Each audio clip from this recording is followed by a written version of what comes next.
Dozens of flights have been cancelled or delayed in and out of UK airports after fog hit parts of the country. Heathrow, Gatwick, London City, Southampton and Cardiff airports all warned passengers to check with their airlines before travelling. The Met Office expects the fog to clear by New Year's Day, when rain is expected to sweep south across England. Meanwhile, Public Health England, PHE, warned that temperatures could plummet as low as 5°C on New Year's Day. There has also been widespread disruption on the railways as a fresh strike by Southern Rail affects travellers. Parent firm Govia Thameslink, GTR, has urged people to check travel information because some New Year's Eve services will finish early. Met Office meteorologist Mark Wilson said Friday's freezing fog had lingered overnight, and while much of it had lifted by Saturday afternoon, some patches could persist into the evening, but not as widespread or as dense. The Met has issued Northwest Scotland with a yellow weather warning,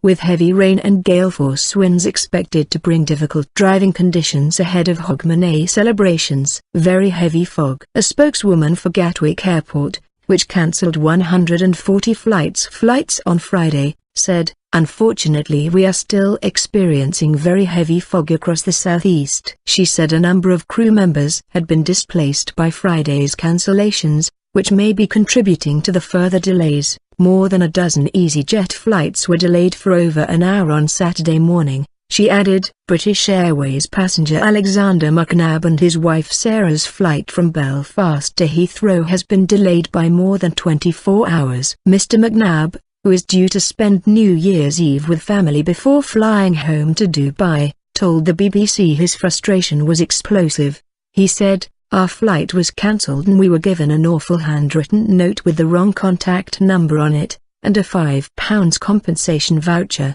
After exhausting every customer helpline with no luck, Mr. McNabb finally got a response from BA through Twitter.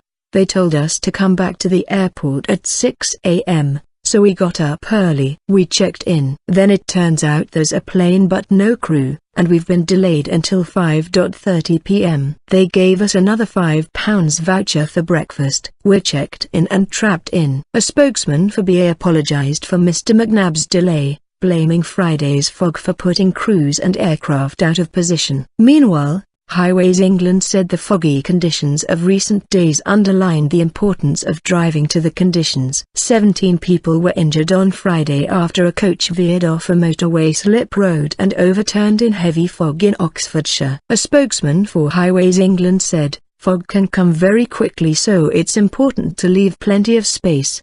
The thing that's really important to remember is when it's wet it does take twice as long to stop."